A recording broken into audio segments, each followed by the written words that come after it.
didn't come back for you. Welcome to MojoPlays, and today we're taking a look at 20 PS2 games that we desperately want ported over to PlayStation 5. Now that Sony has brought forward Sly Cooper, Lara Croft, and Star Wars The Clone Wars, it's time we start digging into this massive catalog from the 6th generation of console gaming.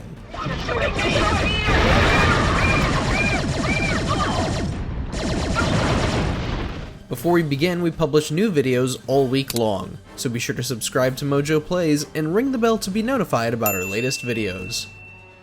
Ratchet and Clank series.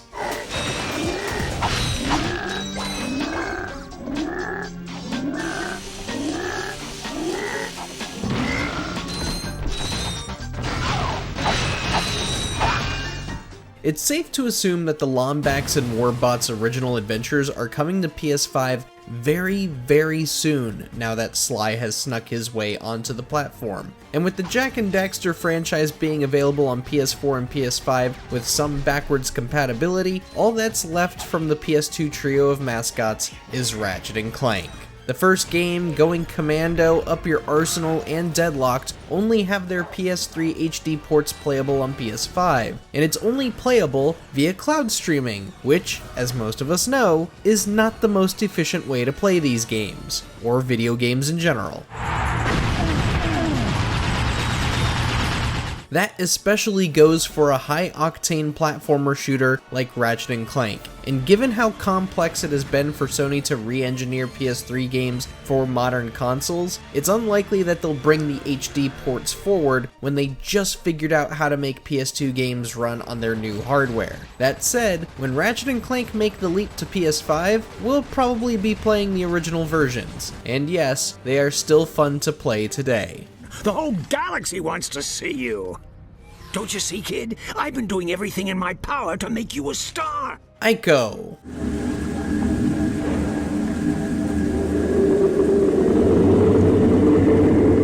Ico has not withstood the test of time, that's just the honest truth. The controls can be a tad cumbersome for some players, and the hand-holding might frustrate others. However, we are recognizing this title for its importance in the PlayStation ecosystem. Thanks to the efforts of Japan Studio and other Japanese devs, the PS2 saw a treasure trove of unique experimental games, Ico being one of them.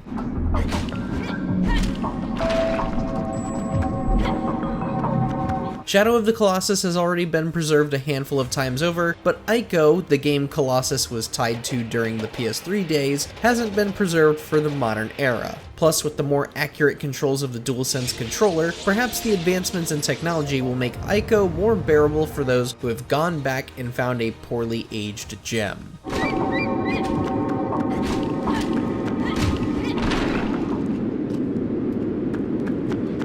Gran Turismo 4.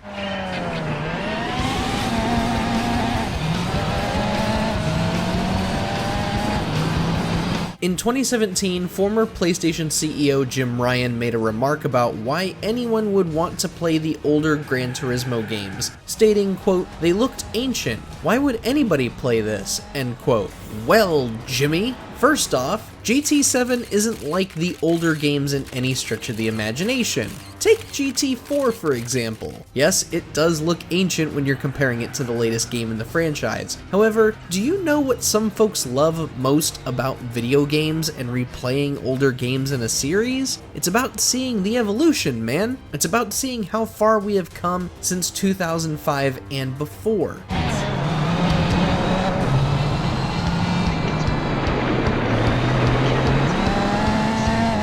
That's why we need GT4, it's why we need the other Gran Turismo games. And as players rediscover unique modes like the B-Spec mode, where you get to play the role of a racing crew chief instead of the driver for a change, your developers like Polyphony can revisit old ideas or come up with new ideas for future titles. So yes, it may be old, but give us GT4 on PS5! And if not that, then give us A-Spec at least. Xenos Saga series.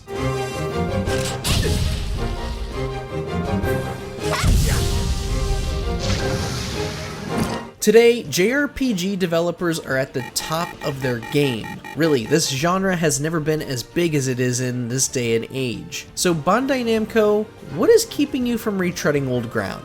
What is keeping you from reintroducing the Xenos Saga games? For those who don't know about this series, we won't lie, it's about as heavy in the cutscenes as Death Stranding is, but like Gran Turismo 4 and Ico, Xenos Saga kind of became synonymous with the PS2. Yes, it was because all three games were primarily PS2 games before the first two games were remade for Nintendo DS. Still, this was another series that showcased the visual and audio fidelity the console was known for at the time. Any ideas? And with so many new players in the JRPG scene, maybe now is a good time to see how folks today would react to a game like this. Who knows, maybe this was just the PS2's own Order 1886, and we're just too caught up in nostalgia.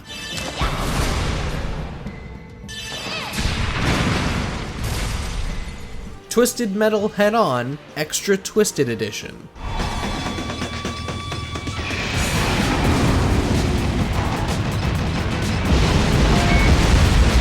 Twisted Metal is in a unique position where it does have some of the public's attention thanks to the TV show and the PS4 and PS5 ports of the first two games. The first PS2 game in the franchise, Twisted Metal Black, is already available on those platforms, but the PS2 port of Head On should be brought forward for more reasons than just it's the only other Twisted Metal on PS2 that we don't have. The port not only brought a PSP classic over to home consoles, it also came with an abundance of behind-the-scenes stuff that spans the franchise's history.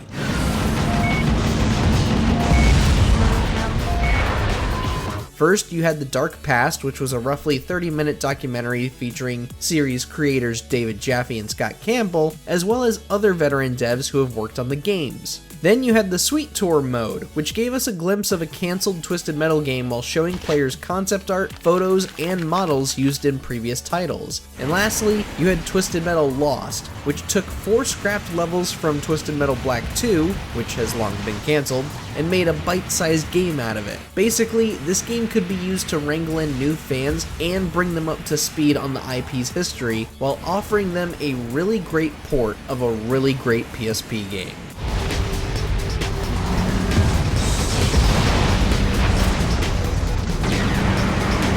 Dragon Quest VIII: Journey of the Cursed King.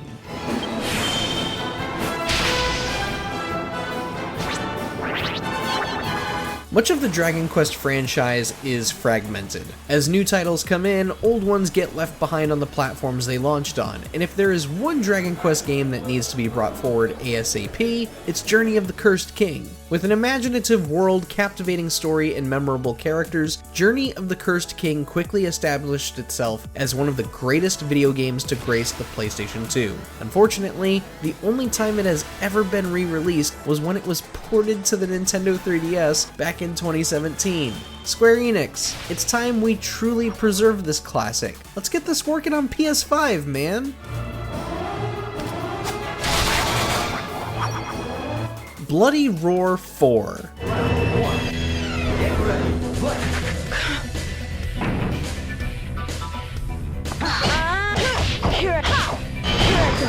To ask Konami for a new Bloody Roar game is like asking them for an impressive port of Metal Gear Solid. It just ain't happening. We do have some faith in the possibility of getting Bloody Roar 4 onto PS5 though, with the fighting game scene being way bigger than ever thanks to the efforts of Evo and various FGC streamers, now would be a good time to reintroduce this IP to new audiences, and Bloody Roar 4 is the best game for the job.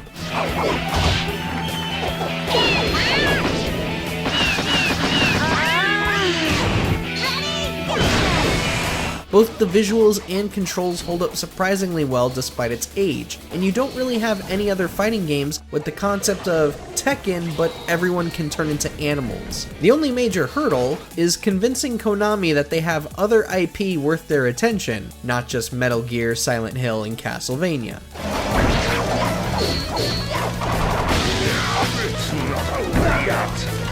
Burnout 3: Takedown.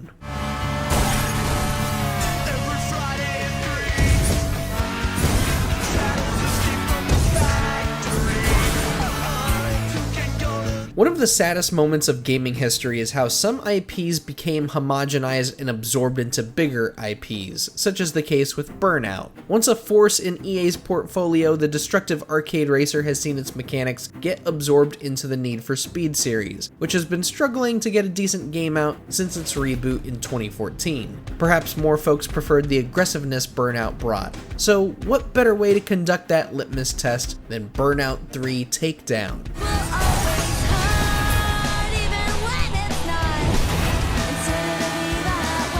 After all, this was one of the last games in the franchise to come out before the brief pivot it made into open world gameplay. It could remind folks what made the series great in the first place and possibly renew interest in the IP. Or, you know, it could be brought forward to PS5 just for preservation's sake, but what do I know, EA?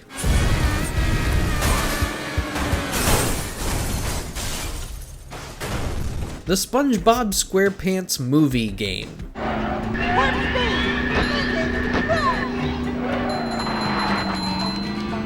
The amazing Mr. Absorbency has been seeing a stellar resurgence into video games with the 2020 remake of Battle for Bikini Bottom and 2023's The Cosmic Shake. If we are to get another SpongeBob game for modern consoles, we would love to see the game based on the 2004 movie make a grand return.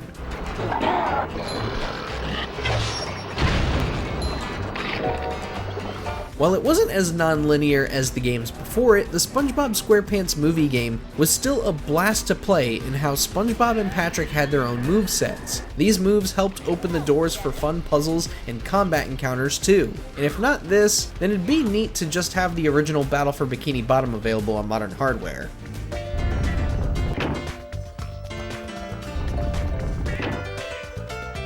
Sonic Heroes!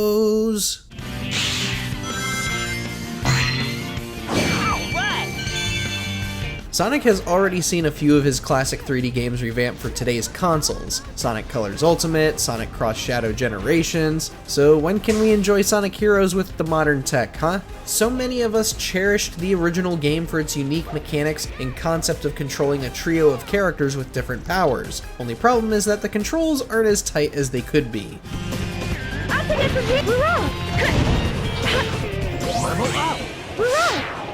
Thanks to the accuracy of the DualSense controller, many action platformers such as Sly Cooper and Daxter have become even more enjoyable than they were back then. Sonic Heroes would greatly benefit from the PS5 and other platforms' capabilities. It's just a matter of hoping that Sega recognizes how many of us would love to see this game reintroduced for modern audiences.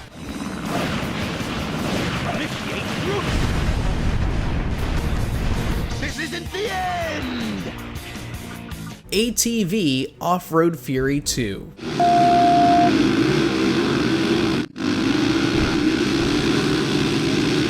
While we do have a few motocross games these days, they are rather scarce and way too focused on product placement than making a quality game. Looks like we need to bring forward the ATV Offroad Fury series, specifically the second game, to show everybody how it's done. With its entertaining physics and how they play into maintaining and increasing your speed, Offroad Fury 2 offered up dozens of hours of fun in both its campaign and multiplayer modes.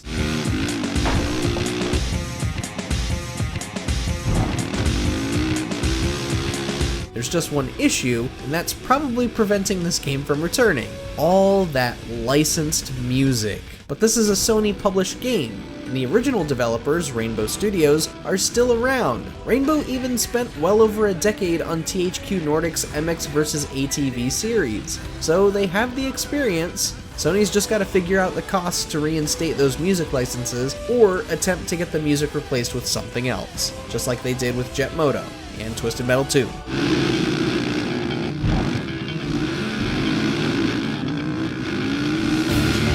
Metal Arms Glitch in the System. Destroy all droids! Look, we know we've been advocating for this game a lot, and I'm kind of at fault for that. But trust us, when we say this game is worth your attention. Metal Arms was a third-person shooter focused entirely on absurd robotic destruction. As Glitch, you'd collect various weapons that could lodge buzzsaws into enemies and incapacitate them, a rocket launcher that could turn one rocket into 3, and even a tether that would let you possess certain enemies.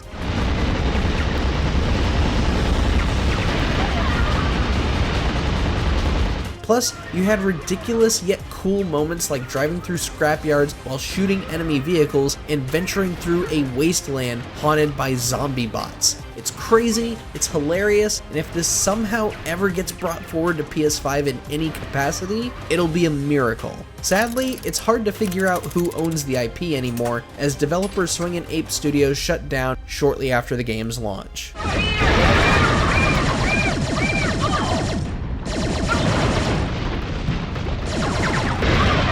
The Simpsons Hit and Run. Cola. Must get Buzz Cola. Much like SpongeBob, The Simpsons once had a storied career in video games. Unlike SpongeBob, they have been given no opportunity to bounce back. None whatsoever. And for the last several years, fans have been clamoring for Hit and Run to get ported, remade, or remastered for modern hardware. It's not hard to see why so many love this game with its fun mission structure, hilarious writing, and plethora of vehicles to unlock from the show's history. Coming through. Out of control. Please don't do. Oh, out of control. Unfortunately, the closest we've ever gotten to this game returning was when the soundtrack suddenly appeared on Spotify in 2022, only for it to become unavailable to the public roughly a month or two later. The soundtrack is available again now, but we gotta say that all this activity is pretty sus. Is something happening with Hit and Run after all? And if so, why is no one saying anything? What's going on here? Homie, Lisa left for school without her science project. Can you get it to her? Oh, do I have to? You can drop it off on the way to work. And I have to go to work? Ape Escape 3. What are you doing? I know! So far, we have almost every Ape Escape on PS5. We've got the first game, the abysmal PSP remake, the Ape Academy spin-offs, and Ape Escape 2, even though it's a graphical mess on PS5. Does anyone else find it weird that Ape Escape 3 isn't available yet? One would quickly point towards the Metal Gear Solid crossover possibly forcing Sony to seek Konami's permission to re-release the game. There's just one thing. Ape Escape 3 was rated for PlayStation 4 all the way back in 2016. And this came straight from the ESRB. So where is this thing?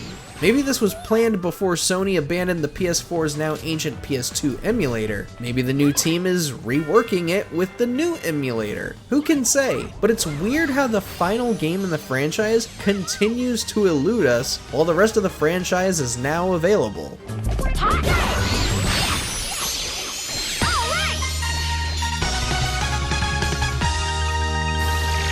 The Getaway.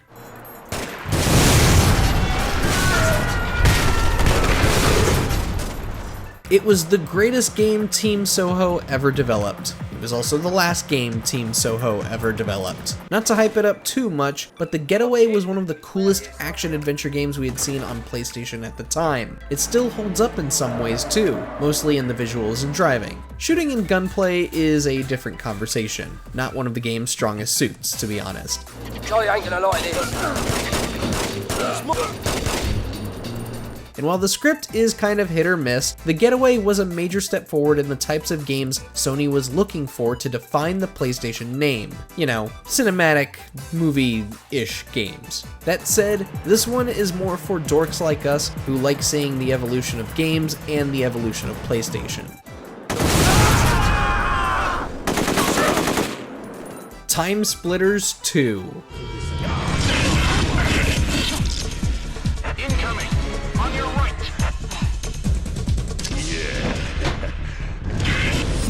Just as we were putting this video together, Taiwan's ratings board leaked information regarding the first Time Splitters coming to PS4 and PS5 in July 2024. Well, if this is Embracer Group's way of trying to keep the franchise alive after closing down Free Radical for the second time in its life, so be it. Let's go all in then and get Time Splitters 2 on PlayStation before 2024 ends.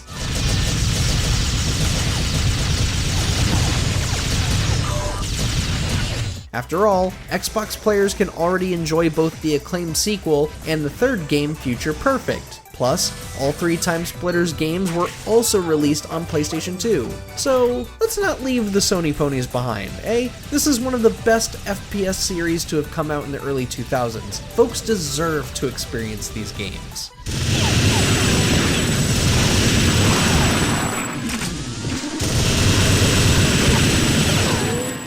Silent Hill 3. Get the hell away from me! You know, everyone talks about Silent Hill 2 so much, and we can understand why. But did we all forget there were 2 other games released on PlayStation 2? We would love to see Silent Hill 4 brought forward, of course. However, let's show some love for our girl Heather, huh? Silent Hill 3 was just as spectacular with its creepy environments, uncomfortable themes, and stellar sound design.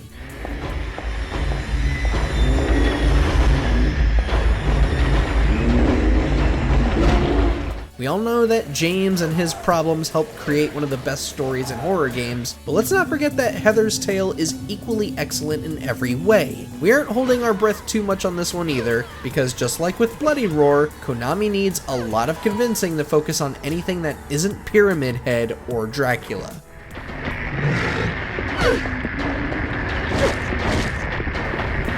Tales of the Abyss.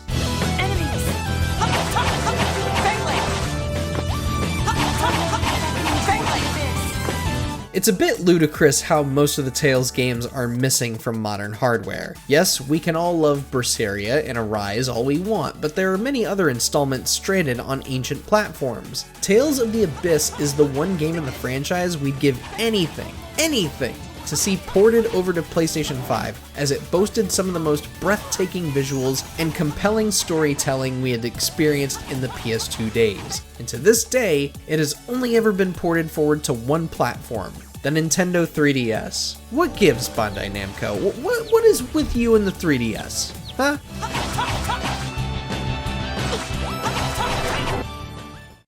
I just keep getting better. God of War and God of War 2. 10 years, Athena. I have faithfully served the gods for 10 years. When will you relieve me of these nightmares? It is an absolute crime that both of these games are not available on PlayStation 5. Yet. At the time of this video, the first 2 God of War games are playable on PS5, but only through their HD ports that were made for PlayStation 3. And like every other PlayStation 3 game, you can only play them through cloud streaming. Unacceptable.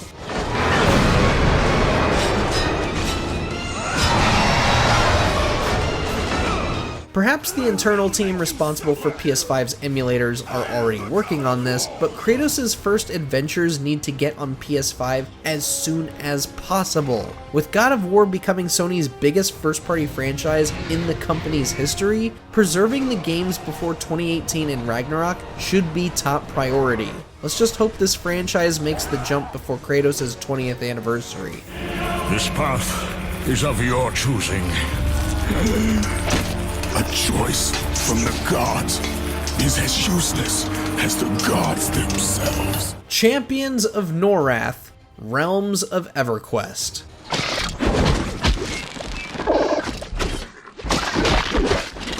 Alright, if no one is going to really advocate for this game, then we will. Before everybody lost their minds over Elder Scrolls and Baldur's Gate, we did have an action RPG on PlayStation 2 that was equally outstanding as those games. Champions of Norrath has been largely forgotten by both hardcore and casual PlayStation fans, and it is a crying shame.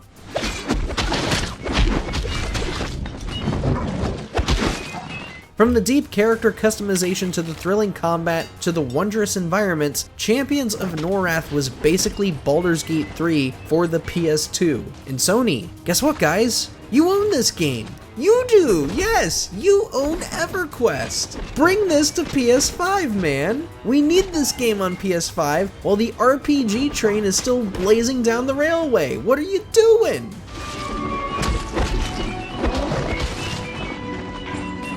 Anyways, which PS2 game would you like to see added to PS5? Did it make our list? Let us know down in the comments below, and be sure to subscribe to MojoPlays for more great videos every day.